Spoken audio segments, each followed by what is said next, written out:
You're listening to episode 52, Stephen King's Firestarter, directed by Mark Lester. Are the ratings true? Let's find out if this film was a flop on this episode of Video Villa Podcast.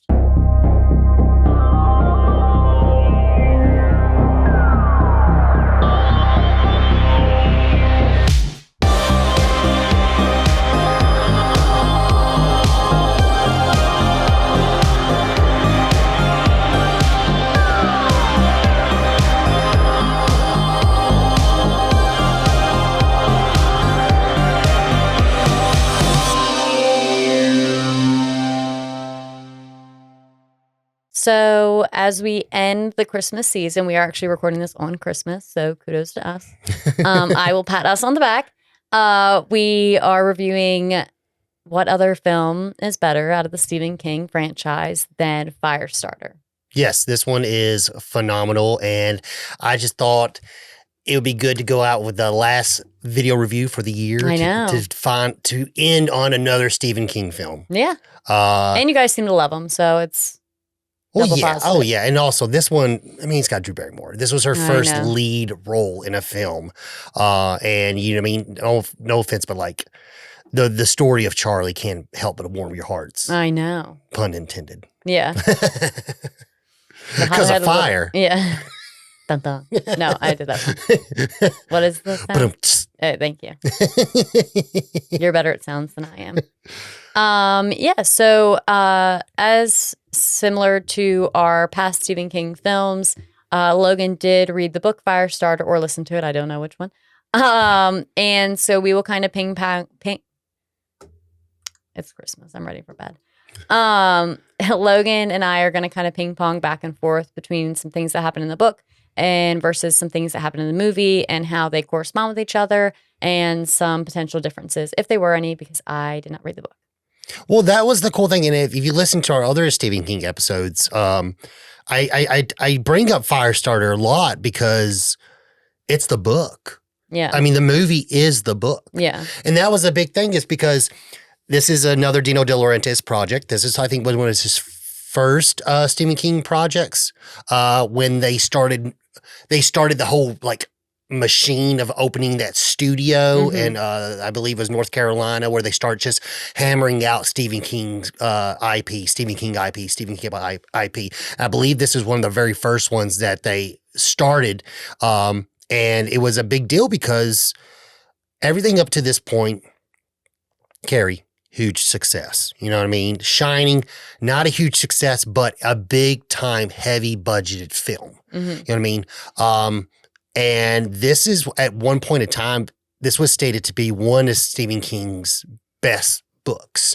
Yeah, I mean, if you really look at Stephen King's work, I mean, it and The Stand and The Shining are probably his top three when it comes down to books. As far as, I have not finished The Stand and I have not finished it. Those are very long books, and it's one of those things where it's like, it's such a long book. It's almost, I feel like, to really grasp and understand the storyline, I have to also take notes at the same time just to make sure I try to take in everything. And that's like a really big commitment. And like, I started The Stand, it was good, and I started it and it was very, very good. But you know, I got several hours in, and I just didn't have the time to actually like go through it, because that's the thing is with books like that, you pick it up, put it down, pick it up, put it down. You do that too much, you start to forget what happened in the book. Yeah. Instead of going straight through. I haven't done those, but I will say, when it comes to Stephen King's stories, I love The Firestarter. I love this book, and I don't know what it is. I mean, just like, it's same thing with like, I mean, I love the Dead Zone movie more than I like the book. But this is in that realm of that type of supernatural powers. I love stories like that, don't you? When there's like a character that has these unexplainable powers and you kind of get to deep dive into them. I don't necessarily like the supernatural in that way. I like the supernatural when it has to do with like ghosts and hauntings and things like that. But then you don't like The Shining, and it has to do with goats. Yeah, because I don't like The Shining. I have mixed feelings about Jack Nicholson. Is it really just a Jack Nicholson problem? I mean, he is the film. I mean, yeah, I'm just saying, because that's the supernatural and the ghost. I would feel like that's right up your alley because that's what it's. Danny seeing ghosts. That's what he's doing. Yeah, but the thing is, like, I really, really like Dr. Sleep. Stay tuned. But I really just don't have a feel for The Shining. And I don't know. It could Jack be Nicholson's Stanley not Kubrick. really A problem with like the way he directed it, probably. maybe, but also like I do like some things that Jack Nicholson has, starred in, but just I don't know, just The Shining just doesn't hit right. Yeah, I mean, I can understand it. I can't put my finger on it, but I'll blame it on him. I will say listen to our Shining review. That's an old one. And one of these days, I'm going to come back to that, and I really want to do a retelling with a better co-host, maybe, preferably. Yeah, for me. But I do want to retackle The Shining again. And because now we have the video format, and I would like to go more of a deep dive into like the actually directing aspect of the film and all the stories behind that, which I really didn't do. Our original review of The Shining was more of the book to the movie kind of like thing. Well, maybe once we hit a point where we've done like the Stephen King film, books to films or vice versa that we like, then we can kind of do one episode where we collectively talk about them together. Yeah. And like the background. Because I will say, if you I co-host that. If you liked the storyline of Firestarter is a relationship story between a father and daughter. Yeah. And really when it comes down to The Shining is really a relationship story between a father who has dark sides of himself, and he's trying his best at all he can do to keep them at bay to be a good father for his family. And he's failing at it, but he's trying so hard not to fail. And he really does love his family. And you don't get that in the movie at all. But that's all that book screams. And it's a really, and I think that's why you like Dr. Sleep, is because you get to see the other side of the story that I wasn't really told in the movie. What Mike Flanagan is able to do in the Dr. Sleep movie, we kind of merge the two worlds between the movie The Shining and the book The Shining and bringing them together for Dr. Sleep. I think that's why you like that one. Yeah, and it might have something to do with like the negative parental relationship in Dr. Sleep, because as children, all we want is to like have the best relationships with our parents. So I think sometimes when films depict those falling short, although that is, a common reality, unfortunately, it's difficult to watch sometimes when it's such a negative, a parent being so negative to their child. Yeah, I mean, I agree when it comes to that the parental things that you're talking about this movie. And this one, man, this movie hits it so. When I say this one, I mean Firestarter. Yeah, this one.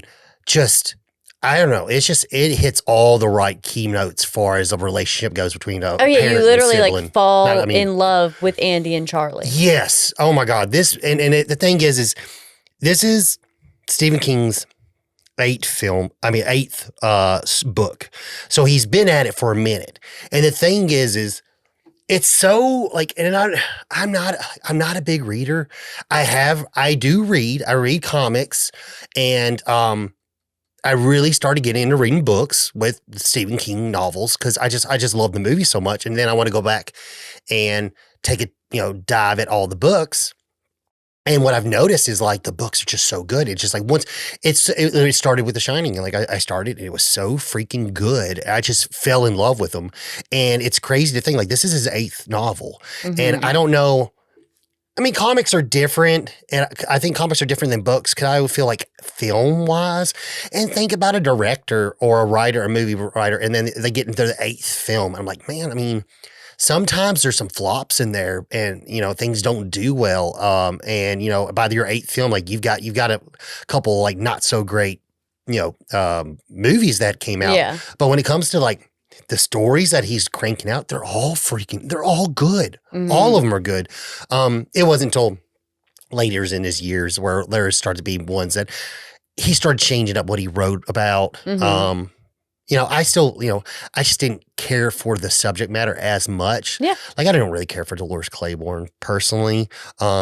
Yeah, I mean, I like, but then like, then you get like Misery and it's great. Mm-hmm. And then you get like Gerald's Game, and that one was good, but that was pretty rough to read. Mm-hmm. But the thing is like the cool thing about Firestarter is it's pretty tamed for a Stephen King novel. I will say that. Even the movie's pretty tame. Yeah, the subject matter that's in it is very light, because it was crazy, because when I was watching the special features on the Shout Factory Blu-ray that I have, there was an interview with Drew Barrymore, and she brought up like she wanted to her mom said she looked very similar to the little girl in the front of the book when the book came out. And she saw it at a grocery store, something like that. And she asked her mom to buy it for her. And, we're talking about Drew Barrymore was like, I don't know, like 8 or something years old, maybe 7 years old when she read the book, which is crazy to think that a 7-year-old read this book. But the stuff in it is not near. There's like, I will say there's like one scene. There's one scene that's not in the movie that's in the book that talks a little bit about like erections and stuff like that. And that's a little like, okay, a little kid should be reading that, but most of it, like even the language itself, is not that bad in the book. And like I said, the movie's the book. It really is. They paid about $1 million for the book originally. They were going to get John Carpenter to direct it, and they drafted a script that had nothing to do with the book, nothing to do with the book at all, and that ended up falling through. So that's when they brought on Mark Lester, and him and Stanley Mann worked on a script together, and when they gave it to Dino De Laurentiis, he looked at it and read it over the weekend. He was just like, this is the book. And Mark Lester was like, well, how much did you pay for the book rights? He goes, I paid $1 million. He's like, well, there's your $1 million worth right there. Yeah. I mean, we gave you what you paid for, and that's literally what they did. And it's funny because this is one of those movies that didn't do well. Like we said in the beginning with the intro, like it really didn't resonate with viewers, and I don't really quite understand what happened there. I mean, Robert and Ebert, I forget what their names escape me right now, but the two major reviewers at the time, they did not like the film at all. They thought it was very lackluster, and they thought it was very boring.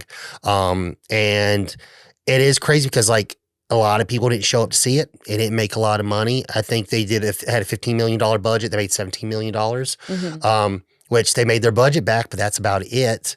At the time, like Stephen King, it's crazy because you also gotta watch about Stephen King. Like I love the guy to death, but I get it. Like this is during the 80s and stuff like that. And I wonder if this was, I do think this was when he was heavy in his drug phase. So maybe that, because he's been quoted and sources stating that like how he hated this movie. He thought it was ridiculous.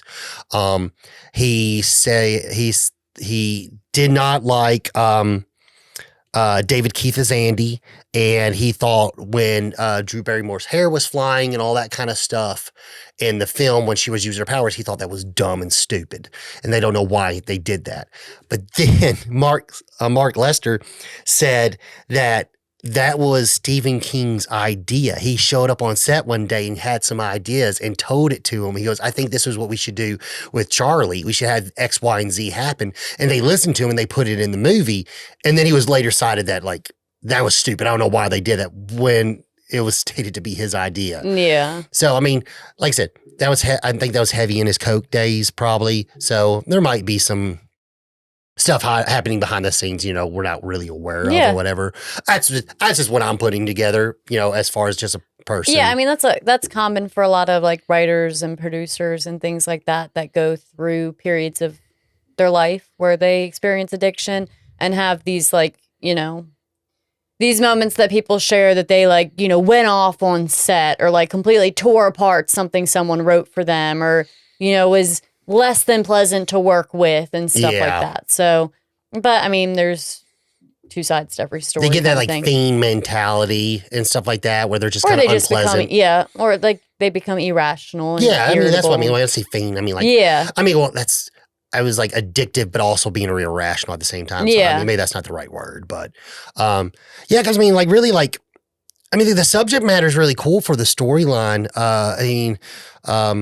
Stephen King got the idea based off of actual real studies that were being done in the 1950s. Oh, yeah. I mean, it like people, I don't necessarily know if if it was the government, probably, but used to like do testing on humans. Yeah, it was funded by the CIA. Yeah, these tests, with psychedelics and class A or 1, whatever drugs and all kinds of stuff. Yeah, they did them so basically they were conducted in the 50s to college students.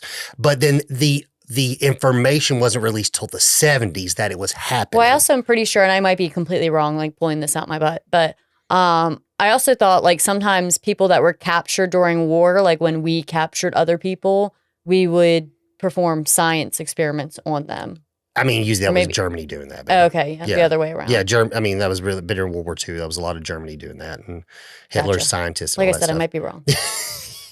I mean, no, I have no problem admitting that. Yeah. I mean, technically, I don't know the U.S. history as well, but like, I mean, that would be considered like I think war crimes, literally. Well, yes, it is. It's a war crime, but just because something's considered a crime does not mean people won't do it. Yeah, including our government. But yeah, so they did that in the 50s, and that's where he got the idea. There was also, not to state that it's true, but some of the pyrotelekinesis and stuff like that. Say that 3 times fast. Yeah. There's some sightings of like, continuous combustion? Oh God, I can't even say the words. Whatever. What are you trying to explain? Where you explode, when you just randomly explode and catch on fire. Something. Combust. Yeah, but there's, random combustion? I forget. There's even a movie. Toby Hooper even did a movie about it. But I just can't say the word right now. Spontaneous combustion. There you go. That's it. That's why you're here. Add me to your team in Pictionary. But yeah, like there's some things like, I'm not saying any of that's real, but there's stuff that's stating that some of it might be real, telekinesis and stuff like that. Other like type of testings or what was done and funded by the CIA. So a lot of that was the driving force for him to write this book. Kind of like if you read the Tommyknockers, there's a lot about nuclear energy and stuff like that, and radiation and stuff like that. A lot of that is in the book because it was kind of things that were being slightly feared at the time. Don't take you down the rabbit of Chernobyl. Stephen King does a lot of that stuff. Pulls a lot of things from outside world to turn them into a new kind of story and stuff like that. I mean, and because anything is like I said, this was his 8th book, but at this time in our lives, so this is 1984, okay, we were getting 2 Stephen King. So it was 1983. We got 3 Stephen King movies in one year. We got Cujo, Dead Zone, and then Christine. The next year, we get Children of the Corn and Firestarter. The next year, we get Cat's Eye and stuff. And that's, if you listen to our Cat's Eye episode, that's what this movie is kind of what pretty much led to Cat's Eye. Was they said, Drew Barrymore did a great job in E.T., coming hot off of E.T. with her very first full feature-length film of her as the main character. She's almost in every single scene in the movie. They wanted to make a movie around her, and that's where we got Cat's Eye. And so, Stephen King took some of his original storylines and then wrote new storylines to put together to make an anthology movie. If you haven't listened to that one yet, that's a really good one. You should check that one out on our channel. But this movie is, this was pretty much that one ticket to let everyone know, okay, this girl, Drew, she can act. Yeah. Yeah. I mean, I think she did a great job in this one. Oh, yeah. What do you think? Yeah, I did, but I don't want to dive too far into it because then it would share what we think on the Okay. the preface of our show. All right. And another cool thing about the movie is, well, it was a cool thing, but also a concern. This movie deals a lot with people catching on fire, a lot of things with fire. Oh, yeah. This movie uses zero CGI, except for like, and I don't even think that's really CGI. I think that's rotoscoping, where they drew in like the exploding bullet and stuff like that. So I don't even think that's not even literally CGI. I doubt. But we're getting fireballs, gas explosions. They actually a whole new type of suit was like almost like invented for this film. It was the new type of burning suit because so many people were lit on fire in this movie. I mean, this movie is a stuntman galore of like who's who, but they literally invented a whole new kind of suit that someone could wear. It was much thinner and safer to burn under like the same kind of conditions and the length of time they're used to burning, but it gave you that more natural look, that it looked like a real person versus someone wearing a suit on top of themselves. And the famous stuntman Dick Warlock is actually in this movie too, which we got nicely to meet at one of the Monsters Mania. Dick Warlock's famous stuntman, and he did parts throughout his career. He's actually acting in this too as well, but also is a stuntman. He's one of the, I believe in one scene, he's one of the guys that gets his hair gets caught on fire, I believe.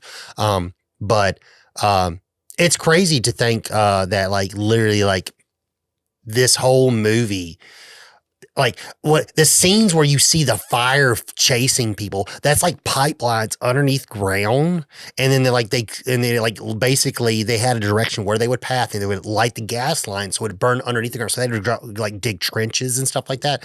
A lot of the explosions are really crazy because some explosions are body doubles, because obviously like when someone flies into a tree, that is legit a body double. But like seeing like where like the house explodes and someone falls off the top of that's not a body double. That's literally the house exploded and then the stuntman on fire has to fall off the top of the shop and stuff like that, which it's pretty crazy. Like even for the action scenes alone in this movie, they're very, very well directed, and it's pretty wild to think of, like, you know, everything that went on in this movie, because these scenes are pretty, to think that all of that is real and not one bit of it is CGI. It's pretty wild, I think, personally. And with what I said with the action scenes, and the cool thing is like, because Mark Lester, he knows action. He did Commando, he did Armed and Dangerous, he did Showdown in Little Tokyo, he did Class of '99, and then as far as what we go back to the writing, Stanley Mann, he wrote the sequel to Conan. He did the Conan the Destroyer script, which I actually prefer Conan the Destroyer over Conan the Barbarian personally, just because it's not as violent, and as far as my like little kid mind goes, it's the more like friendly action packed one. So I did like I was more drawn to that one. When I was little and stuff like that, was the one I more likely wanted to watch. The one of the last couple things I want to say about the movie, but like you can't talk about this movie without talking about the soundtrack. Tangerine Dream does an amazing job on this soundtrack, and it is so crazy to think that everything you hear in the movie, it's not a giant orchestra and stuff like that. I mean, because they do a lot of analog digital sounds and stuff like that. It's just three dudes, and they just work their magic using synthesizers, and we get this just moody sounds of like I don't even can't like they have a. Can't even put my finger on it, but when you listen to a Tangerine Dream soundtrack, it just truly is something special. Like it's just like I bring this up a lot, but like the Keep. Keep is what that soundtrack is so awesome, because the cool thing about the Keep is they are doing a period piece from basically during World War II. Okay. And the thing is you would expect a normal orchestrated soundtrack for that film. You would expect probably instruments that would have been used during that time. And you would associate certain sounds and melodies based off of the time the movie is supposed to take place. Mhm. That is not what they do. They do their thing, and they use heavy synth digitizers, analog style synth sounds, and it adds something so unique and special to that film. Personally, it is one of the reasons why I really enjoy that film is for the soundtrack. Mhm. And this soundtrack it's the same thing. It's so freaking good. It's moody, it's depressing, but at the exact same times within the scene, they are able to take you out of that sad moment, kind of like at the end of the movie where you get Charlie where, her dad we go low. Her dad's dead. Her dad is her only person that she had left on this world is gone from her, and then we get to this upward high where she's like, all right, it's a war now. Yeah. And all you mother effers are going down. Yeah. You know what I mean? It's just, they are able to carry you through that. And, I'm just using that as an example. Not saying that part of the music in that specific scene, but they're able to do something like that through the scene. I was just using that as an example of how a mood can change within itself. Yeah, yeah. And it's just freaking phenomenal. And you know me, I love me some keyboard synthesizers. Oh my God, they are good. I got a keyboard over there. I bought a keyboard, tried to teach myself how to play keyboard, and I just got busy, and it's still just sitting over there. Yeah. Maybe one day. It's there when you need it. One day I'm going to buy that year subscription to my piano. Yeah. And that'll teach me. That's the thing. When you try to pick up a new thing and then it ends up costing way more money than you thought it would. And it's I'll get back to that. Well, it's not even that bad because it's cheaper than lessons, and it was fun. I had the free version of it. It was really for a little fun. bit. Yeah. And I liked it. And I really liked the keyboard I got. I got a very inexpensive keyboard, but it was the amount of options that I have on it was phenomenal. Also, to learn anything from scratch really does take a lot of especially time. As an adult. Yeah, time and dedication, and especially as an adult on top of already busy schedule, it can definitely get a little crazy. Well, your body is it's after a certain your mind. It's been proven once you become an adult, it's harder to learn new things because that part that yes, you're always going to have a little bit of creativity, but that absorption part. Yeah, changes. It's not really there anymore. Yeah, because you're not in that learning stage. You know what I mean? Yeah.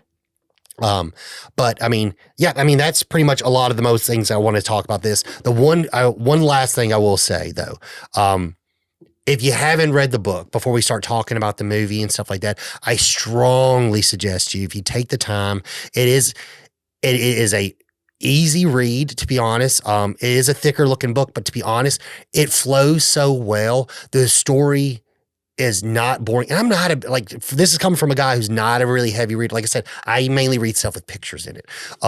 But I really enjoyed this one. And I told Beck about this, but there's a cool phrase in the book. Ever since I read it, it's been in my head, and I think about it I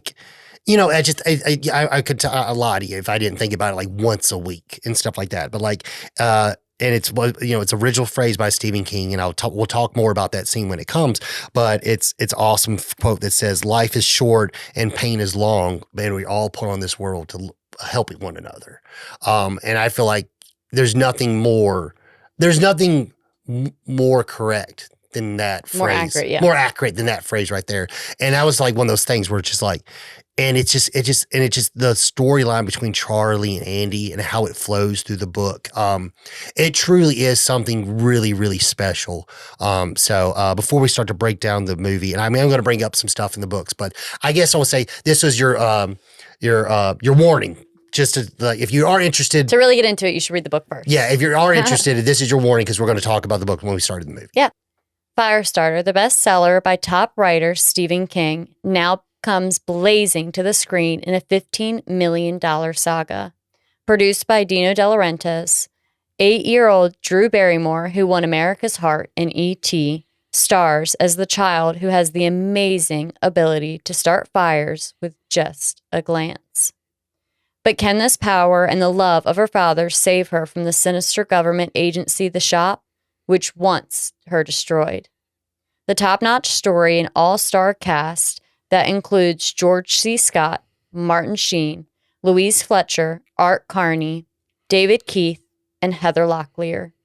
Plus, amazing special effects and stunts from the masters who starred on Star Wars, E.T., and Raiders of the Lost Ark make Firestarter this year's hottest movie. Only if you guys knew how many times I sometimes need to read these. Those will be in the blooper cuts. At the end of every year, we should just put all the bloopers together. Oh, I delete that stuff. Yeah. I don't got time for that. Those aren't getting edited too. Yeah. So the film kicks off and it opens with Charlie and Andy on the run. They are running from 3 men in a car that are trying to find them. They're dodging in between people. And they end up jumping in a cab who's going to take them to the airport. But the cab driver tries to deny them. And Andy offers him $500. So he tries to deny them because they say that's out of the radius. That is a normal thing for taxis and, certain transportation. But he offers the man $500 to take him to the airport. However, he gives the man the $500. It is not $500. And Andy performs some sort of shift or telepathy to change the $5 bill or whatever the dollar bill was into, I think it was a $1 bill. Yeah, it was a $1 bill. So he pushes. Well, I was getting to that. Okay. When you're watching the movie, you don't know what he's doing. Yeah, You're just kind of like, okay. And so he pushes, which alters the current reality of the person he's pushing on and gets them to do what he wants them to do and see what he wants them to see. So he pushes onto the cab driver, and the cab driver seizes a $500 bill and takes them to the airport. Yeah, so that's the cool thing. So here's one thing, and I get it. This movie is pretty long. So there's we had to split it in two. It's almost 2 hours long, but there are certain things that we don't really get from the book in the movie. And at this point in time, so what has been happening here? They're in New York right now, and in the book, Charlie, they're on the run ever since, unfortunately, Vicky, the mom and the wife of them, has passed away. They've been on the run ever since then. He has been a self-help coach, and he's been using his abilities not to get rich, but just to make enough to fly under the radar and to get by. And what he's been doing very successful is entrepreneurs and stuff like that, stock market agents and stuff like that. They've been seeing him for as far as confidence boosters. Mm-hmm. Overweight women have been seeing him to help with losing weight. And he's been able to basically push them into helping them out with their needs. And so that's why they're there. But at this point in time, they've been found out. The cool thing about this ability, so I'm bringing it up now because you're talking about the push of the $1 bill to the 500. Here's the crazy thing. His ability, it actually surpasses the individual who he pushes onto. When he pushes the $1 bill, anyone who touches the $1 bill also sees a $500 bill. So that's the crazy thing. It isn't just the individual who actually he pushes. Yeah, he alters the reality for everyone. Exactly, which is crazy to think, because that's another thing, because there's a scene where they're talking to the shop. They confiscate the $1 bill, and the guy who's holding it, he's like, that's a $500 bill. The only difference is the president that Andy pushed onto it, he couldn't remember what president it was, so it was the wrong president. That's the only way they're able to tell that, oh, this is actually not what it seems to be. Yeah. And then over time, the push will lose its effectiveness, but it does last quite a while. Yeah. So they then get to the airport, and they need some change to be able to fly. And you also notice, to reel it back in the cab, when he pushes, he starts to get a nosebleed. And this is something also that their captors are talking about in their car that they're trying to catch them in, about how he's not going to last long because he's probably having mini aneurysms, which makes sense as his nose continuously bleeds every time he pushes because of the pressure of pushing. They get to the airport and they are trying to steal change from the public phone, the payphone, to get on a flight. And while this is all going on, Drew Barrymore, Charlie, is standing watch, and she sees a soldier and his girlfriend at the time arguing. And she sees that the girl is very, very heartbroken. So at this point in time, you kind of get an idea that Charlie might have something going on because they've kind of talked about Charlie's mom on and off. And that something may have happened, but you don't know exactly what. And Charlie hones in on the soldier and ends up lighting his boots on fire. Yeah, basically what's going on here is like the soldier is, at this point in the movie, he's basically denying the fact that this girl who's obviously pregnant with his child, he's basically just ignoring her, and he's going to be like, he's not going to stick around. Yeah. And she's devastated. He's like, oh, you've been seeing other men. I ain't the only one you've been with. And she's just heartbroken. And the thing is, Charlie, she doesn't have telepathy, but she has a type of like a strong sense of empathy, like almost like also like ESP or something like that. Like something where she can't fully read minds, but she can definitely see things that have happened. And that is kind of linked between, so a little bit on this, we did get a little bit of a memory flashback around this time of Andy and Vicky during the study and how they kind of met and stuff like that. And they start to talk to themselves telepathically. So we get a little bit gist of that, but that is not like a power that sticks with them, but you can definitely tell it's some of a side effect. And we learn a little bit more about what's going on and how these powers grow and stuff like that. But as of right now, we just know she has this type of burning power. Yeah, we find out very quickly that Vicky and Andy were a part of a study in college to make money because they both were broke. And it was a blind study. So apparently the injectors and the, patients, obviously, or the candidates had no idea who was getting the dose, at what level the dose was, and who was getting the controlled, so the non-dosed injection.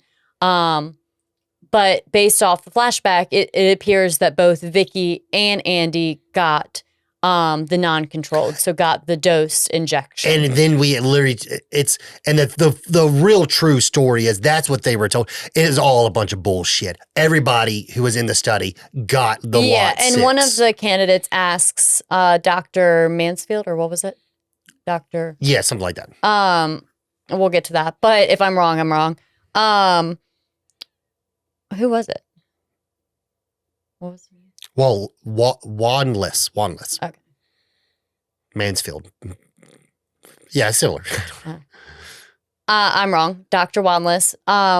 Someone asks him, one of the candidates asks him, is this from the shop? And I don't really think anyone even answers that question. They kind of are like, huh. Yeah, because that's the kind of one thing is like, it's kind of like a people, it's all works with like conspiracy theories too. So and then these are college kids. What do you do when you go to college? You go there to learn and ask questions, and that's what they're doing. It's a big thing because at one point during that study, which is part of the book and is very brief in the movie, but one guy goes so crazy he claws his eyes out of his head. Yeah. Which you see that in this one. You also see that in the remake. The remake is awful, and I don't like talking bad about movies. I was just gonna wait to the end to talk about that. Yeah, I'll talk more about it at the end. But God, that remake. Yeah. So Charlie ends up lighting the soldier's boots on fire. She does stop eventually, and the soldier runs off and puts his boots out. And ultimately, they're not going to be able to get on a flight, so they start to walk to a motel. And unfortunately, they are out and about, which means they are still subject to being caught by the shop. Yeah, and this is one the part in the book where they actually it doesn't we don't get to see this scene, but this is the scene I was talking about a little bit earlier where the quote comes from. It's they actually end up getting picked up by a older middle-aged hippie man or whatever, and it's he picks up Charlie and Andy, and they're like, hey, can you get us to the nearest hotel or whatever? And he drives them to them, and he's just the guy's just cutting up with Andy while Charlie's sleeping in the back, and they get to the hotel, and mind you, this is 1984. The book was written, I didn't remember what year. I think it was 82. Or 83, but I think it was 82. But yeah, so the man notices how off and how they look rough, Well, yeah, Charlie and also, Andy. You slowly start to see Andy's deterioration. So Charlie ends up sensing that the shop is nearby. The people that are danger them are nearby. So they jump into like a gully, like a they're going over through the inner pass, and they end up down falling, onto the lower highway, and Andy falls really, really hard down that area when he tries to catch Charlie, and ends up knocking himself out. But he's like really, really out of it on top of his continuous nosebleed. Yeah, and that's very evident throughout the book because every time he pushes, it really takes a lot out of him. And he is just, I'm not going to lie, even reading it through the book and stuff like that, it is like the way Stephen King is explaining it, it almost like kind of made my head start hurt reading it and stuff like that because it's very descriptive.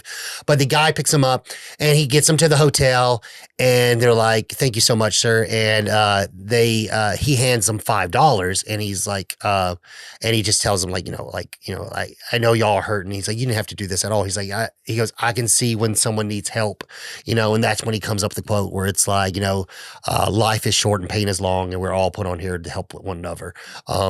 And then that's when the moment where Andy just starts breakdowns and cries. Mm-hmm. And then the guy just like reassures him. He's like, the most important thing is you do right by your little girl. I'm just happy I saw you when I did, and I was able to provide this service for you guys. And they end up going in and get the hotel room. And this is part when they get into the movie. Now we're in the movie and he's in the hotel room.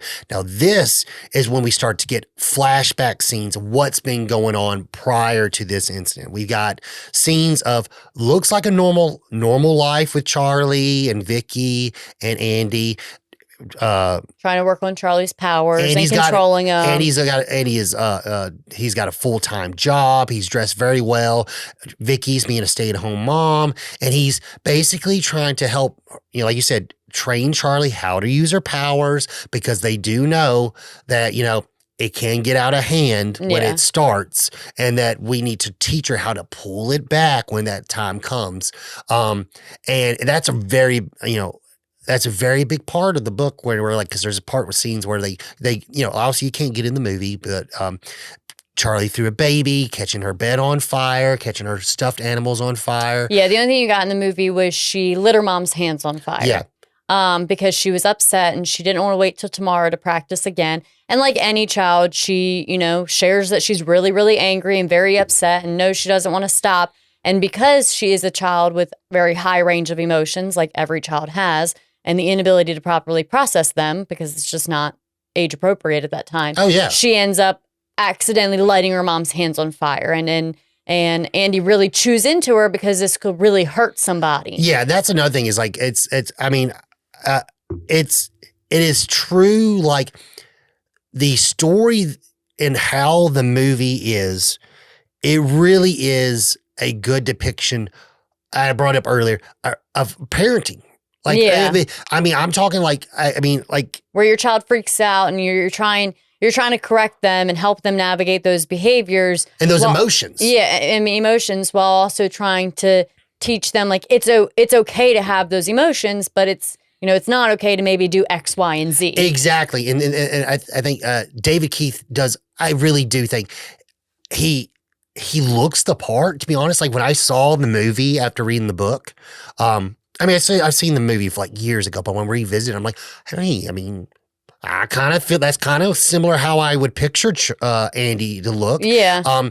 He's a very good looking man, and like he really is a good. Vicky's gorgeous. Yeah, Drew Barrymore's an adorable kid. Yeah, I mean it's like this dynamic that we're building really does feel like a real family. Yeah, it is. It sucks because it's very short lived. We don't get a lot of Vicky, and then you get that hindsight as Andy and Charlie fall asleep at the hotel. And Andy starts to have flashback dreams. Yeah, and that's when we get more. So we find out what's been going on. Why is it just Charlie and Andy? Well, the shop found word, what's called, they've known where they've been. They've been keeping an eye on them because whenever any big moment would come up, they would notice the big influx of when Charlie uses her powers. Mm-hmm. And how it works in the book, which we don't get in the movie, but this is one of those movies, unfortunately, I can understand where it didn't resonate with a lot of people if they didn't read the book, because some of the things are left out and you just get scenes without knowing the context and how that scene actually played out in the book. You don't really get to fill in the gaps. And I understand that. But yes, this movie's already 2 hours long, and it would be very hard to tell someone to sit back and watch this movie for 2 hours and 30 minutes to fill in those gaps. But basically what's been happening is basically one day, Andy comes home earlier than he's supposed to. Charlie didn't come home, and they've been tracking her, and they thought they were on the run. Andy didn't go to his job like he was supposed to, and he came home early. And then Charlie wasn't at home with Vicky, so they thought they were on the run. So the shop goes after them, but Charlie was literally just at her friend's house. The shop comes in, they interrogate Vicky, and they basically torture her and then kill her.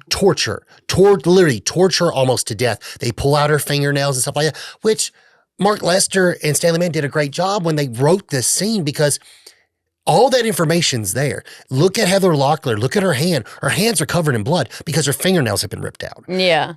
But you don't know that by the viewer. Yeah. What's called, but by me as someone who read the book, you get that little information. That's one of those it's one of those things where maybe we should have got some interrogating scenes to a little bit make the heaviness of this scene hit harder, so you would feel more for her character, because you don't even get her character in the movie. But yeah, he's having these flashbacks, and he comes to a great scene that I really love, where he finds his wife. She's been murdered, and now he needs to find Charlie. Charlie was at that friend's house, which they were there in the book. When he calls the lady, she goes, "Oh yeah, so-and-so, your friends from work just picked her up."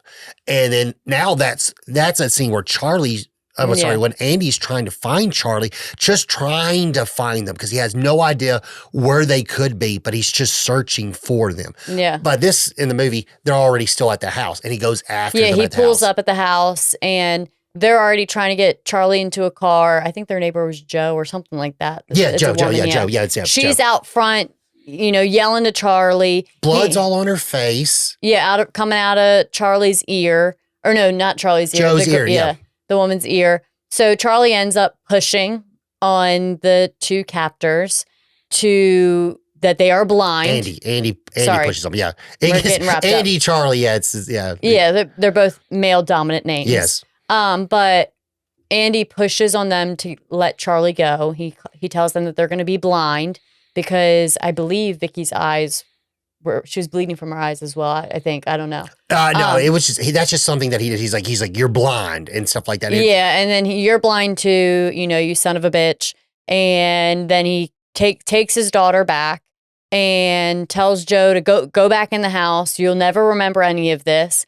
And so he pushes for her to lose her memory, and then takes off with Charlie. And that's where the run that they are on started. Yeah, and to be honest, in the book, because he only turns one of them blind in the book, but in the book, to be honest, if I can remember, I think they said it took the guy 9 months to get his vision back, and I think it only came back at 50% or something like that. I honestly thought he was going to push them to turn around and kill themselves. I thought he was going to do that multiple times in this movie. But that's the thing is, here's the thing.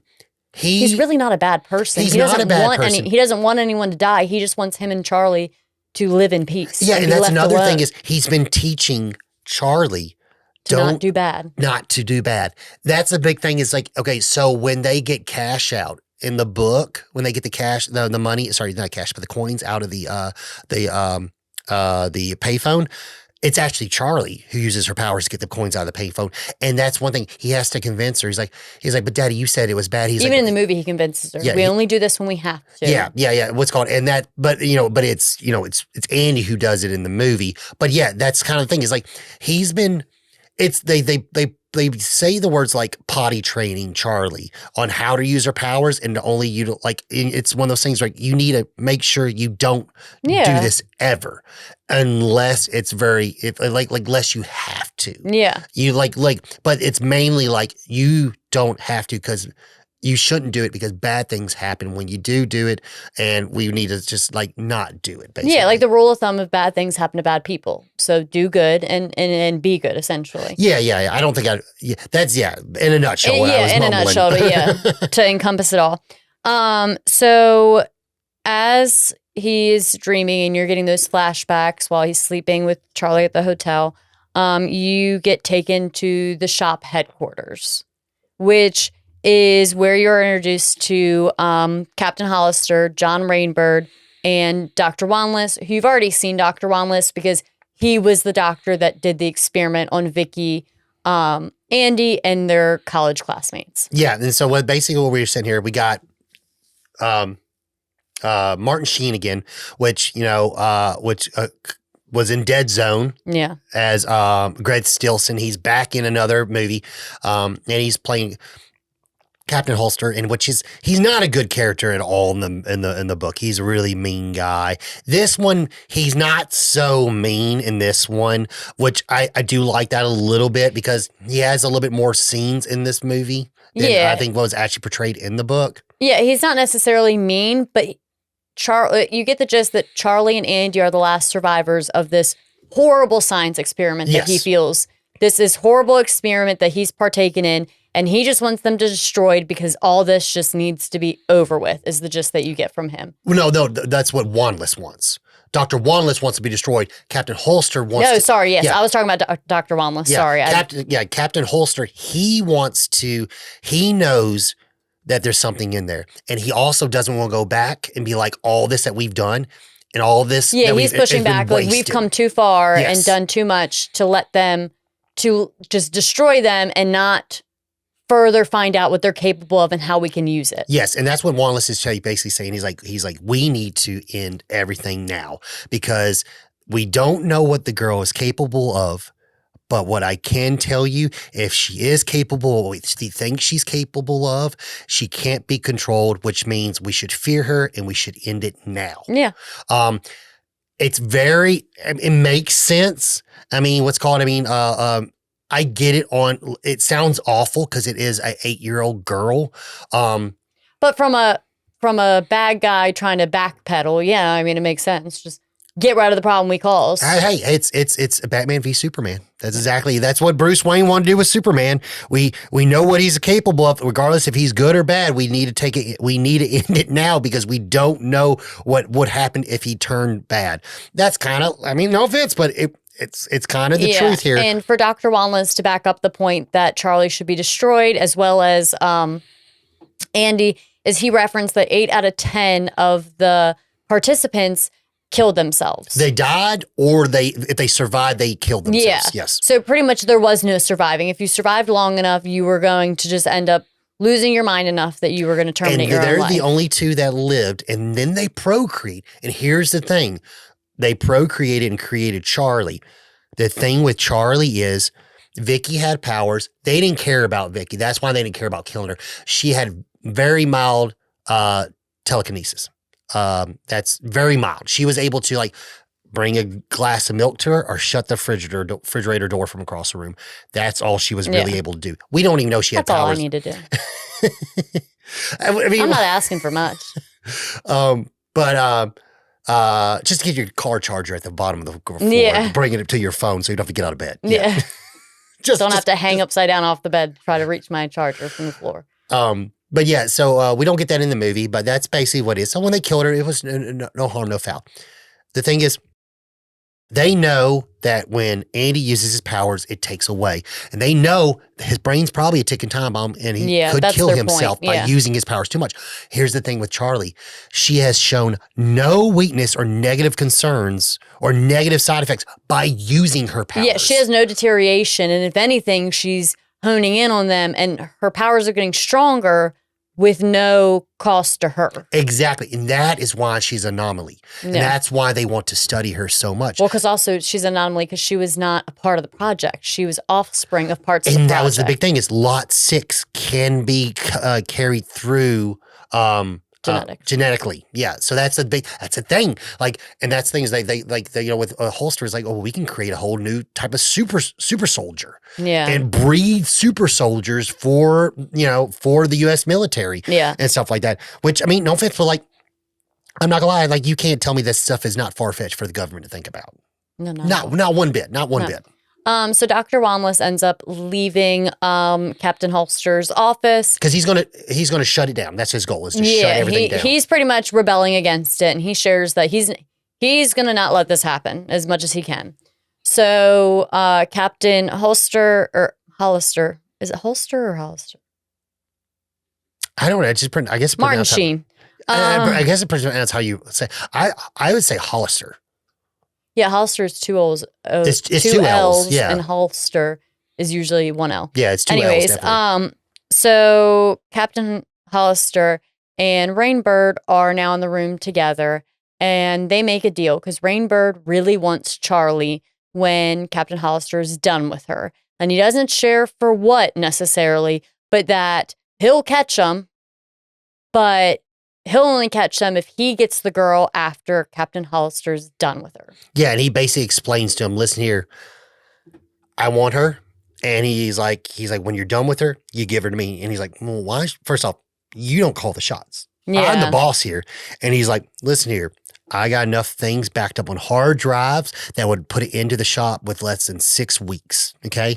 You don't give me her and I send all of this out and you don't have a job. Yeah. And then he also tells him, and if you kill me, I have people that already know it'll be you, and they'll send that message for me. Exactly. So ultimately, you have no choice. Yeah, Rainbird is basically, he's a killer for hire. He's a mean motherfucker.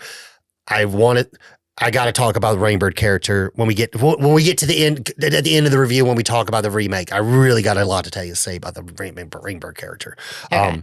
So Andy and Charlie now begin to hitchhike because they're going to go to Grandpa's house in Knoxville, Tennessee.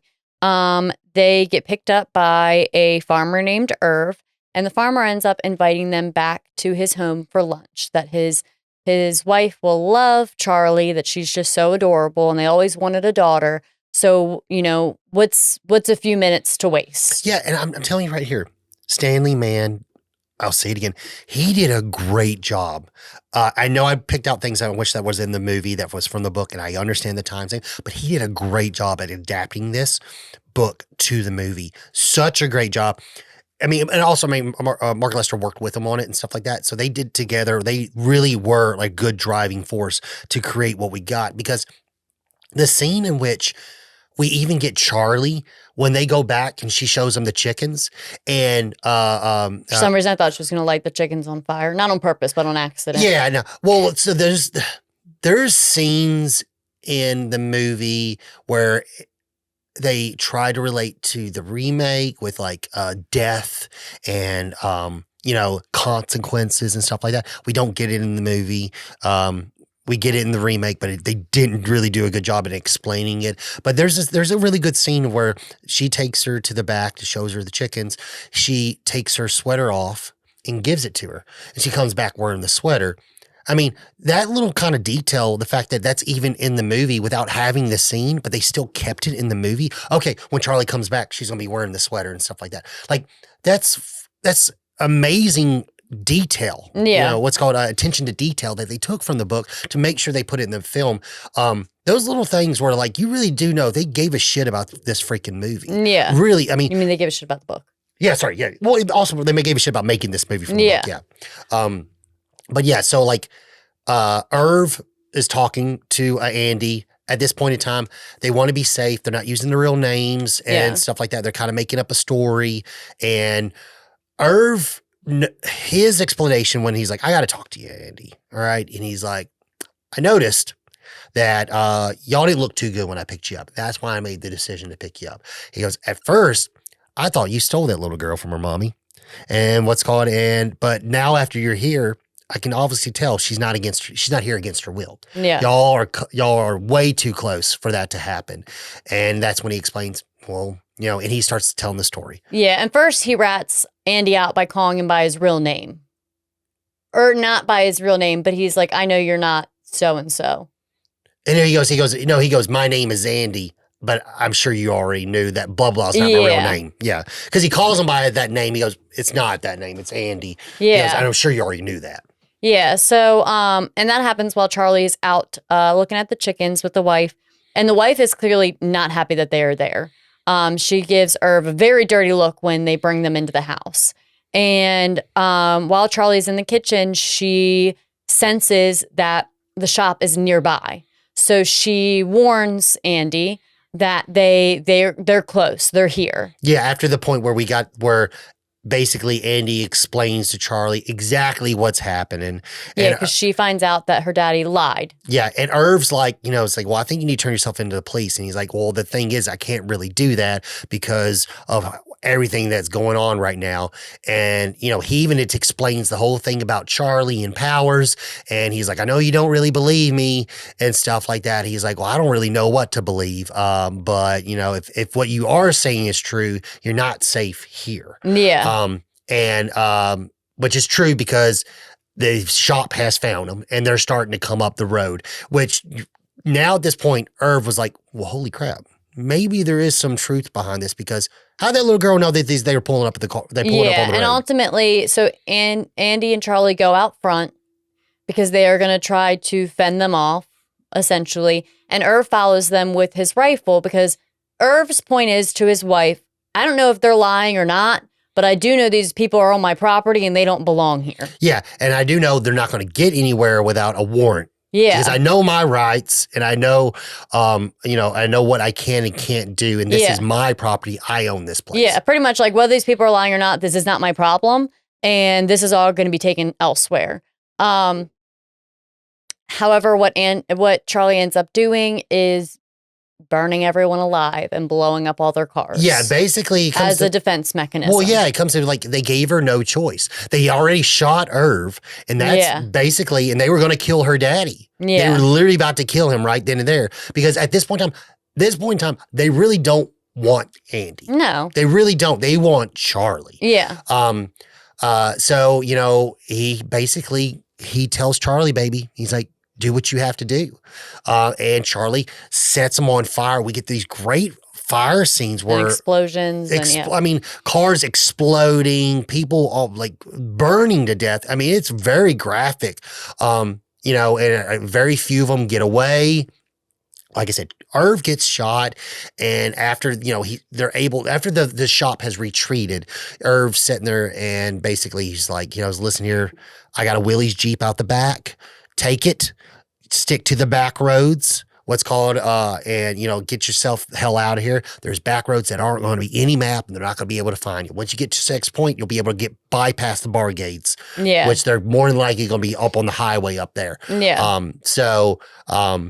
He's like, well, I don't know what, but all I know is I have rights and what they just did is not right. Yeah.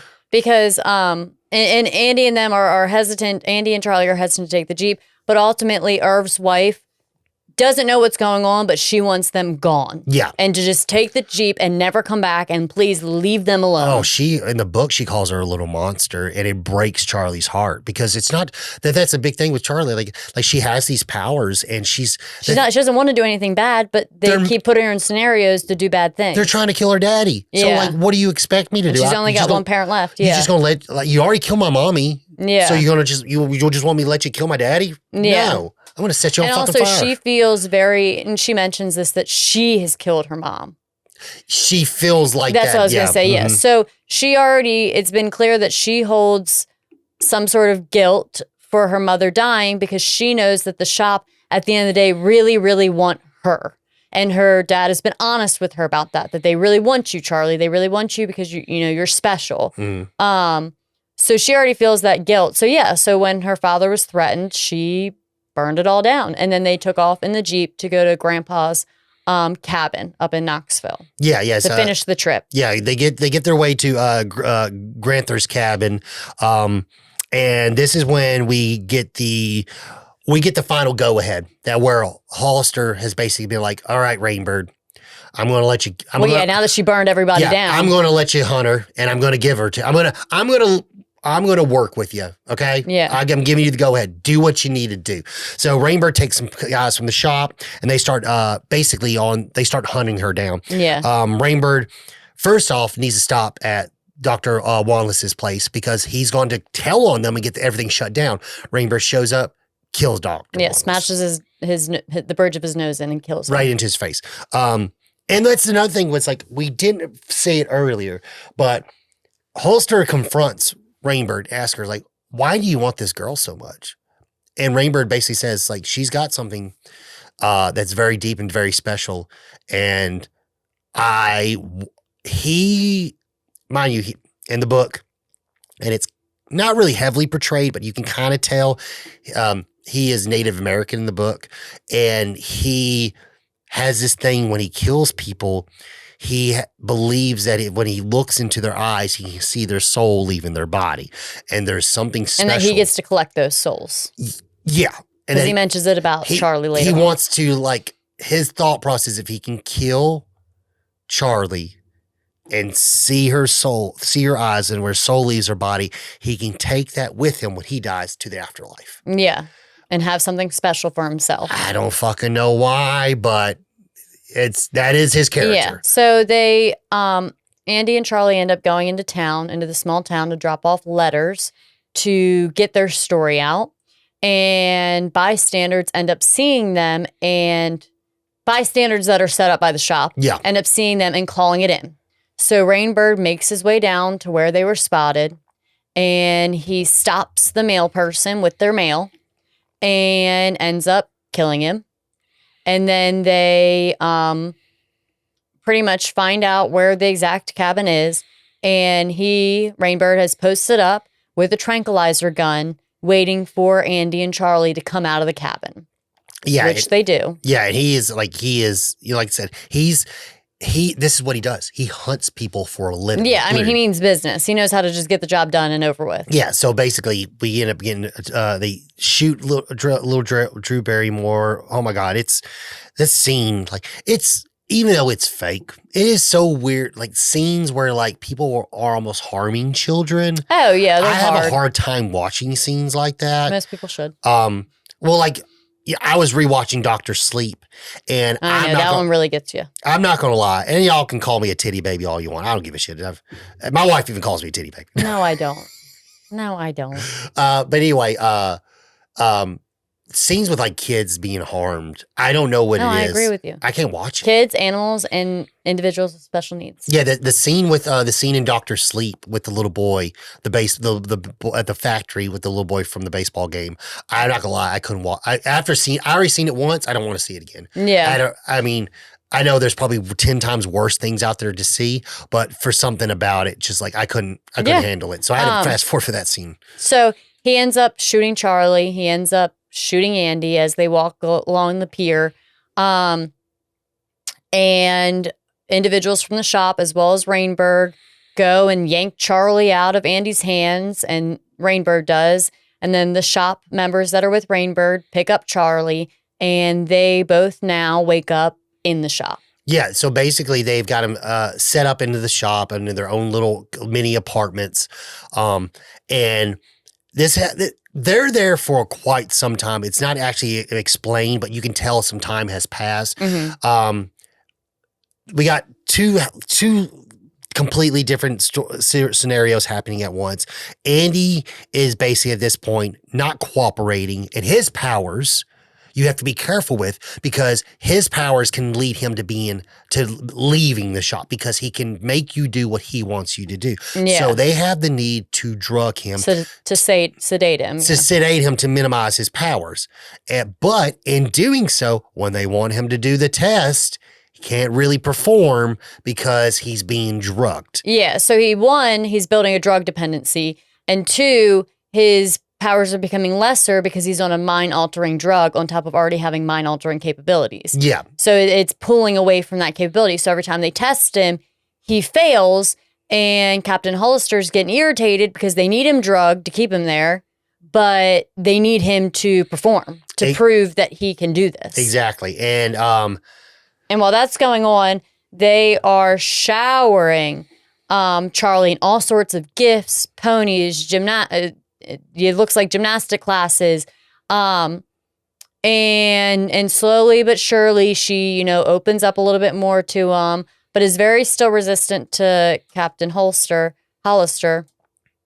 But Rainbird, being very conniving, acts as if he's the cleaning staff. Yeah. And has intermittently gone in her room and kind of respected her wishes to be distant while slowly kind of creating a friendship with her. Yeah, and this is that's another thing is like he's so fucking conniving and just, that gets under my skin. And it's the whole time, like, even to the point where like there's scenes where he's like says like he's in love with this little girl. I'm like, dude, you're in love with this little girl where but your main goal is to kill her. Like, what is your problem? He's in love with what he could get from her. And ultimately, the main goal is the sooner he can convince Charlie to show the shop her powers, because she's refused to do that so far, the closer and sooner he can take her life and gain her soul to have her powers in the afterlife, so he thinks. Exactly, because the idea is there's going to be a time where she's going to get to a point. And we get a little bit, and this might be a little like talking a little bit ahead of the head of the horse, whatever. But like, I'm just talking like the idea is the reason why they agree to give him to her because there's going to be a point where she gets to a point where she's going to be probably too dangerous and they're just going to have to end her life. Kind of like what the doctor was suggesting, but Holster wants to kind of milk her dry. Gain it first. Yeah. And videotape her capabilities. So she ends up agreeing to it first, for the first test, and ends up doing exactly what she was supposed to do. And this time she was able to pull her powers back after she put the flame in water. However, the employee that they put in the test tank with her got scared and escaped, but left the door open.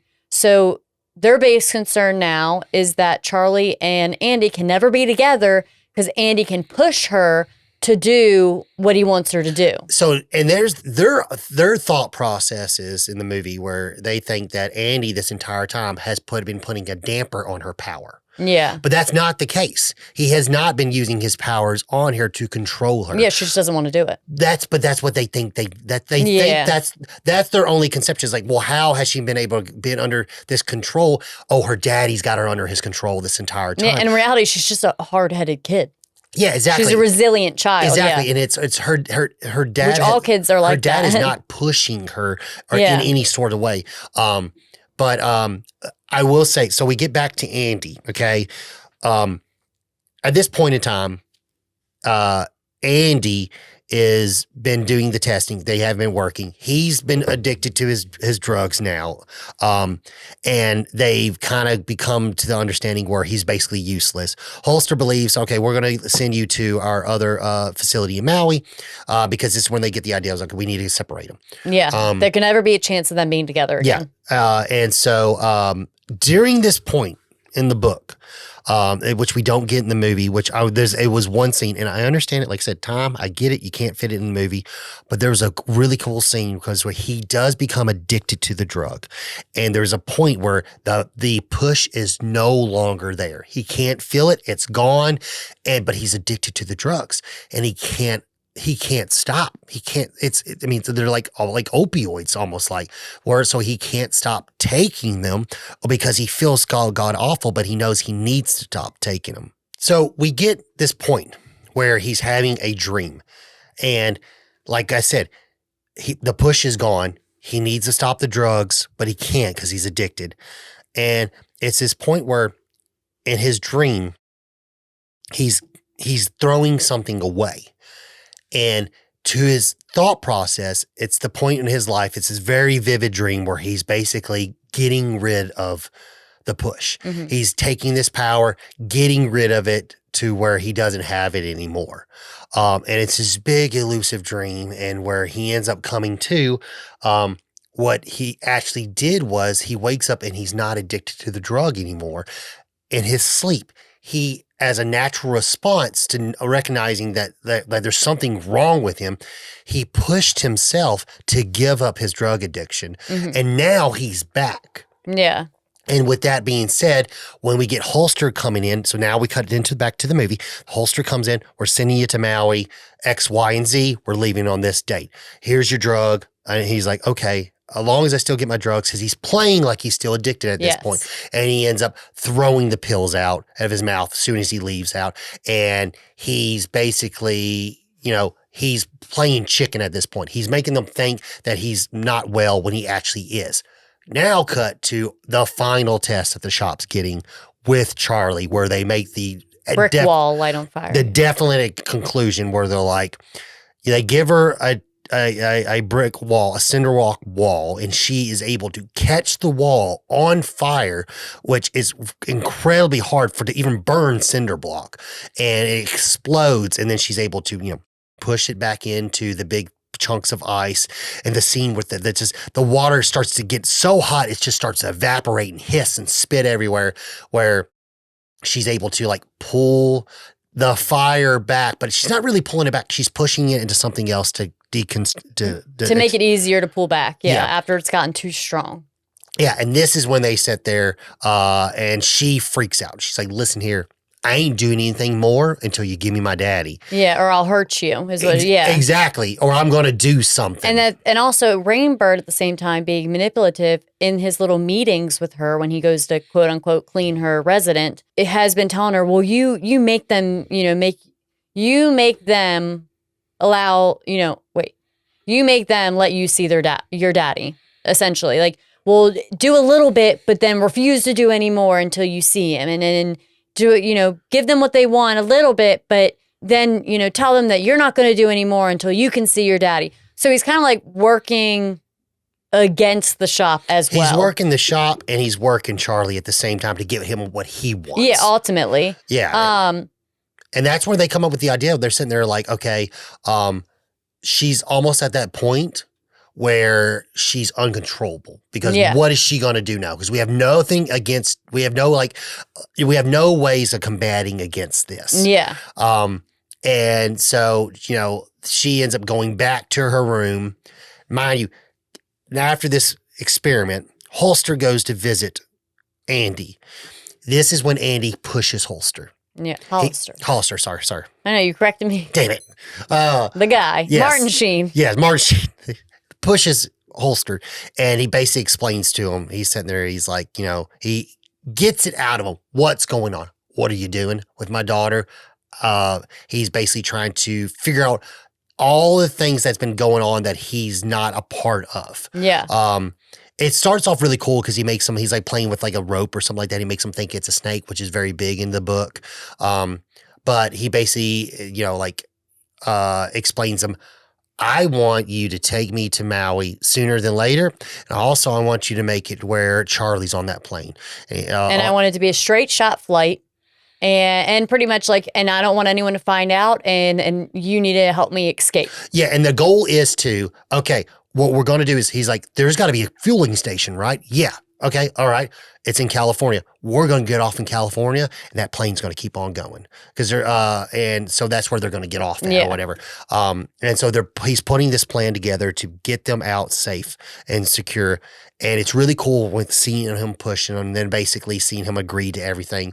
He gives him a piece of paper. I want you to give this to Charlie and let her know. Meet me in the barn at 8:00. Exactly. She gets the letter. Rainbird shows up. She's excited. She wants to tell Rainbird what's going on. Yeah, she's a kid. She's told him everything. She's told him how she has a hard time pulling back, but she's trying really hard, and how she loves her daddy so much, and that she really wants to speak with him, and she's pleaded with him to deliver a note for her to her dad from her. So now this is great news that she's got a note from her dad, and who else does she want to share it with? But the one person she's been able to make a friendship with out of this. Yeah, and here's the thing is, Rainbird's been saying this entire time, I want to see her at her most happiest moment, and that is when I'll look into her eyes and in her life. Yeah. So this is the moment. She's ecstatic. She's going to see her dad. They're out in the hallway. They're out in the hallway, and he's about to kill her. But then the person, there's cat hair flying. I was petting the cat, and there's cat hair flying. It's dinner time for them. But yeah, so the guy comes in right at the moment where he's supposed to take her to the stable, and he interrupts him from killing her. Yeah, because he's about to kill her the same way he killed Dr. Wantless. So he interrupts, and he tells one of the workers interrupts, and he tells Charlie, I'll be back at 8:00 to take you to the barn, or to take you to the barn. And I think he asks her, do you know what's going on? And she's like, I have no idea. No, he goes, do you know what's going on? She's like, yeah, I like to ride at night sometimes. She's like, okay. Yeah. And just kind of like lets it go. And he's like, okay. Because this is just another shop member. He's just doing what he's told. And at this point in time, he's just doing his job. And, he's going to be nice to Charlie and stuff like that. He's just going to do whatever he's supposed to. Yeah, like he goes to the barn. He takes her to the barn, and they're holding hands. He's guiding her to the barn. They get in the barn, and they realize that, Captain Hollister's not there.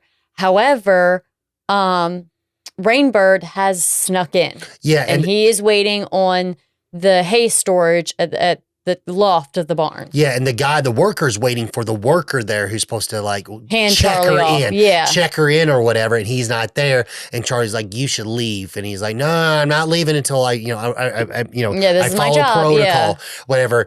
And she's like, you should leave now. And and then he gets scared. He's going to try to shoot her. And then he burns the gun out of her hand, basically. Yeah, Charlie burns the gun out of his hand to teach him a lesson.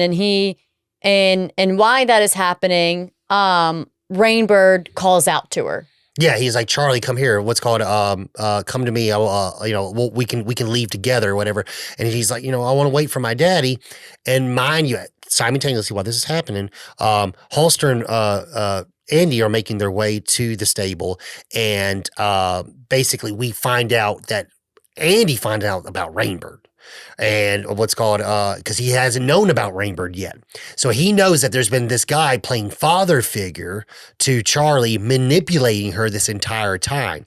So right when Rainbird's about to get his hands on Charlie, they show up. And then that's when Andy comes in and basically, tells Charlie, this guy that's your buddy. Is a bad guy, yeah. Bad guy. He's the same guy that killed Mommy. You know what I mean? And he's one of the guys that killed Mommy. He wants to kill you, Charlie. Blah blah blah. He is one of them. And she tries to convince him, like, no, he's really, really nice. And let me go up there, please, Daddy. He's my friend. He's my friend.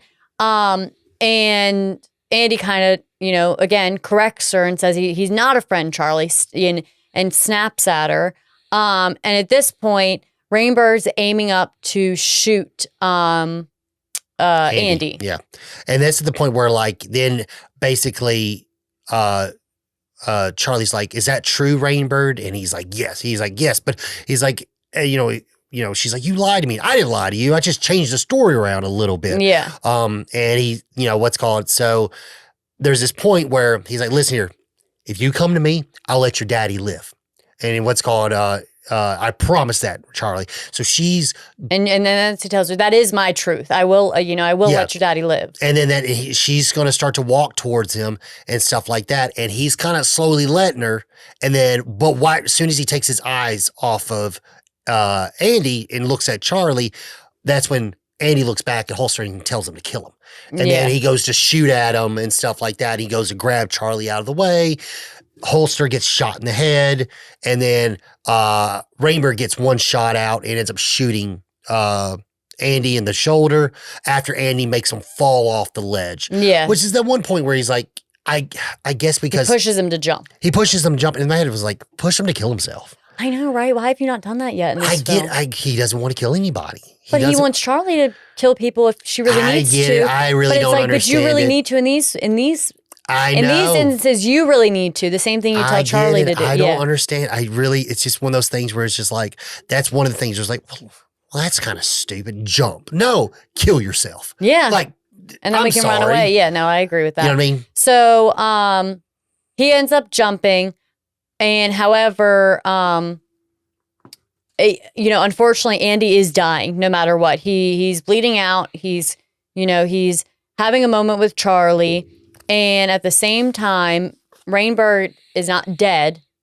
So he goes to shoot them one last time. He goes to shoot Charlie because he tells Charlie's her, walking towards look him. into my eyes, Charlie. Look into my eyes, Charlie. And soon as he looks over there, he shoots at her, and she's able to basically the bullet explodes because how the heat around coming her. off of her, yeah. And at the book, if I remember, the bullet melts before it gets to her. Yeah. It basically just turns into liquid lava, and it just cascades and evaporates.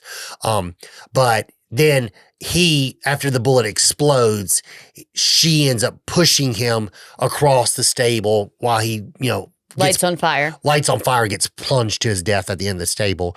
She comes back to Charlie. God, this scene is so crushing.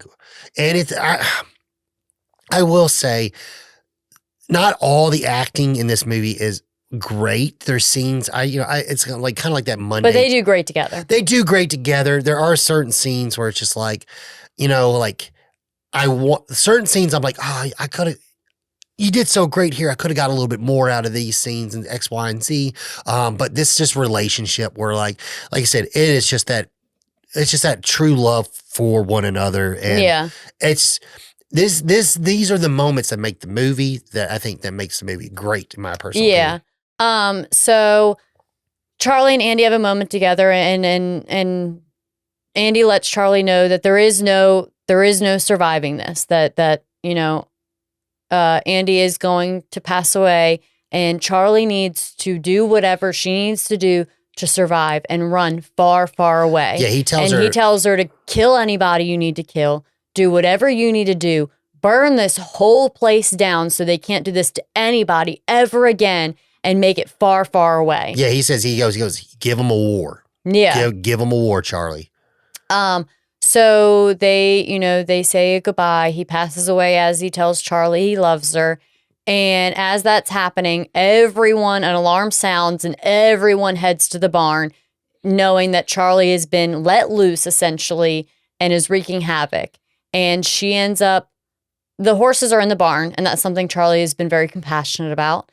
Necromancer was her horse. Yeah, and she ends up milting all the latches and letting the horses free, because that was another one of her fears, is that she didn't want to burn any of the horses. Yeah. So she sets them all free while blowing off the barn doors, and then just starts throwing fireballs, blowing people up, blowing golf carts up because they were riding on golf carts, lighting people on fire, blows the house up. It's a really great scene. We'll play bits right here. Oh, yeah. The fireball scenes are so cool. Those are real fireballs on strings skyrocketing across the field. Yeah, shooting people up into the trees, shooting people up into the sky as they just burn and fall back down. I will say this scene in the book is super graphic. It's almost like Final Destination style. Yeah. Like people getting their heads decapitated. At one point, one woman that used to work for the shop as a receptionist is running across the field with her arm completely broken and a bone sticking out, and it's just her arm's just hanging by skin and stuff like that. And she comes up to I believe she at one point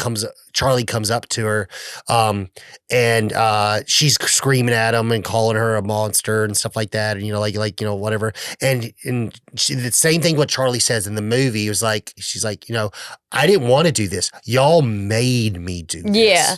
And then there's a moment that Logan and I talked about where a guy shoots her and misses, or she, does whatever to the bullet, and he starts pleading for his life. And it's like, you're pleading for your life even though you just try to take hers. Yeah. But yeah, you don't want yours to be taken. Like, you don't it's the whole like taste your own medicine type thing. This is one of my things is personally, like, I don't know, this is just how I think. If I already saw one of my colleagues try to shoot this girl and it didn't work, why am I going to try to shoot her? The people running on foot, not the guy on the golf cart, the people running on foot really are taking their best bet and running on foot. Because the thing is, if you're on something that is flammable, she's just going to blow it up, which is going to blow you up. So a car, a golf cart, anything. So at least the people running on foot stand not much of a chance, but some sort of chance. But she ultimately ends up burning the whole place down, including the building, their other buildings that are on the land. Everything. She literally burns the people, the fixtures, everything goes down. And you flip scenes and she gets out of a gentleman's truck at Irv and his wife's farm. Mind you, a little girl just hitchhikes and some man picks her up and thank gosh doesn't do any harm. Granted, she just light him on fire. But Yeah, true. And she hops out the car, and essentially Irv and his wife take her in. It's obviously clear what has already happened based off the information Irv was given by Andy. And they take her in, and your final scene is Irv takes Charlie to deliver those letters to the New York Times to share the story of what all has happened to her and her family. Yeah, and there's a big thing with Irv and his wife, how in the book basically people from the government, the shop, basically basically came to them. Listen, you say something, you know that family member that you have like over here, dead. You know that family member over here going to prison for 40 years. Yeah, you know they essentially threaten them. That other family member you have over there, your entire family are either going to be dead or in prison if you don't listen to us. Yeah. And they're like, but we are going to do, we're going to give you X amount of dollars. It'll pay for all the damages to your house, and it'll pay for all these medical bills. No. Your thing is you're going to have to keep your damn mouth shut. Yeah. And that's a big thing. When she shows back up, they recall that scene, that the memory of having that conversation, and they both look at each other and are like, we want to keep her safe, but she can't stay here. Yeah. But because her staying here is not keeping her safe. Yeah. That's the thing is I want it puts everyone in danger. So what's an alternative? I want to do best by Charlie, but her being here is not what's best by Charlie. Yeah, because we're already on the radar. Yeah. So she ends up overhearing that conversation. She is actually leaving herself, and instead of going to the New York Times, she goes to the library and talks to the guy at the library, and that she's looking for an organization that's completely independent, that's not owned by any corporation, and that it can be that, if you give them a story, they're not going to do any corporate buyouts, and they won't be hushed. And she ends up in the book going to the Rolling Stones, and that's cut credits that's in the book. Yeah. So ultimately, a lot, I feel like we said so much in such a little time. A lot goes on in this film and the book in general. It definitely is a 2-something in, hours worth of film and details. And it is very detail heavy when you associate the two. But ultimately, do you think the ratings were true? Do you think it was a flop? So here's the thing. It did flop really bad. And I don't think it's true. Or should it have been a flop? The negative reviews, there were so many negative reviews about this movie. Yeah. And I don't understand it. Like at some point, this really is a cult classic, because now people at the time when it came out, people didn't like it. It didn't do well at all. But over the years, it has a huge fan base now, which is the definition of a cult classic, basically. Yeah. I do strongly believe it is a cult classic. I do believe that it is a good movie. It can be slow. I understand while you might not care about the story too much if you didn't read the book. I get that. Because unfortunately there's some things and there's some holes in the story, and it's a little lackluster without having the meaning behind it. But I can still say by itself, it's still a very good movie due to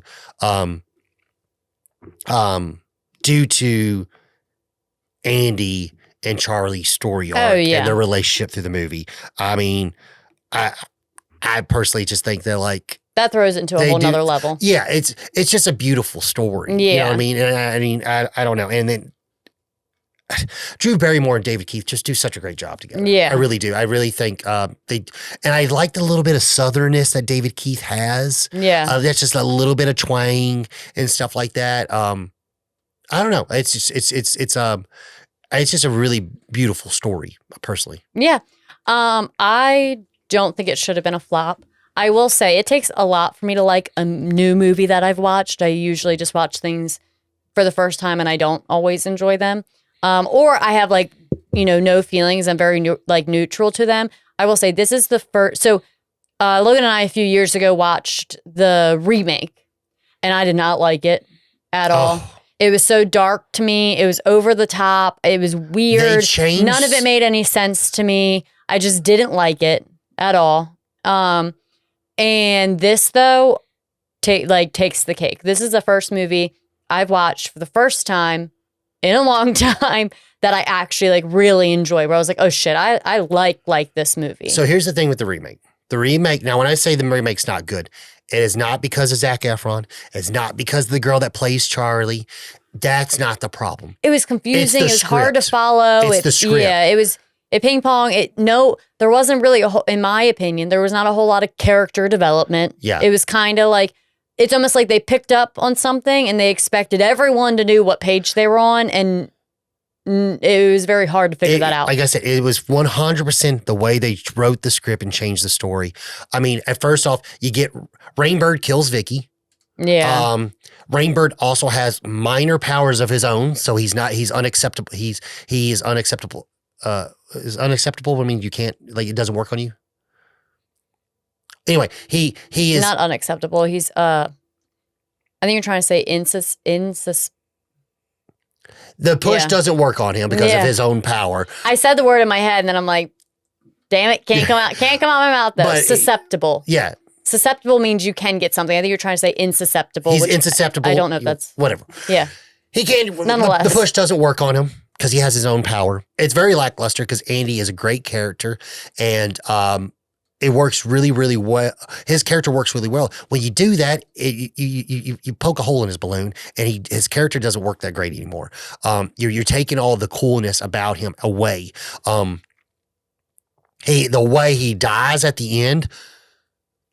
I didn't hate the ending. He ends up basically, spoiler alert, but he ends up basically, he's stuck in a room with Holster, and he ends up having Charlie kill him because Charlie's given that choice. Yeah. Do this or we kill your daddy. And Andy does not want Charlie to make that choice. So he makes the choice for her. And he pushes Charlie, even though he says he would never do that. Yeah. He pushes Charlie to kill him and Holster in a special secured building. And then at the end of the movie where she breaks out of the shop, what's called Rainbird basically surrenders to her to have Charlie kill him. And they end up walking off together, and they end up looking after one another. I'm like, motherfucker, you killed my mom? Fuck you. Yeah, I just don't like any of the story. It was very hard to follow, and the inner relationships were very weird. I also didn't feel like Charlie and Andy had the deeper connection like they did in the first movie. They made things way too dark, like you said. Like they put dark undertones with Irv and his wife and shit that didn't need to be in the fucking movie. It was so like stupid. they took any wholesomeness out of it, essentially. Yeah, all of it. They took all of it out. Took really big, sharp turns. But so I, not even just comparing the two movies together, even without the second movie, as if I never watched that, I actually like really, really enjoyed this movie. I enjoyed it more than Cat's Eye. I enjoyed it more than a lot of the Stephen King films that I've watched. And I just really, really like this. I also freaking love Drew Barrymore, all in all, together. But not even just that. If it was another actor and they still had that great of a relationship, I still probably would have loved it the same. It's definitely the first film I've watched in a while where I'm like, oh shit, I really like this. Yeah, it's a great movie. It's Mark Lester, Stanley Mann, they really did. They have something completely special here, and it just sucks that it didn't go noticed and how actually special it was. Yeah. I will say it is a little bit longer than my liking. We did split it up in half, which made it a little bit easier to digest because we were going to do this in one shot, meaning sometimes we watch films multiple times. This one we were trying to do one and done. So it definitely was worth taking that break to then digest the second part of the film because we stopped it right at the midpoint. But even with it being a longer film, it doesn't take away any of the value. I don't feel like anything unnecessary happened. I do feel like that time helped feel even more connected to Charlie and Andy. Yeah. And and keep track with what all was going on. Yeah. And even I got my cool Firestarter shirt. Yes, I like that. I didn't bring it up, but I just looked down. I was like, yeah, I got to talk. But yes. Well, you can see it. I don't know. Definitely in your comments, share what you guys think. Was it a flop? Is it still a flop? It redeemed itself. As well, do you like the remake or the original better?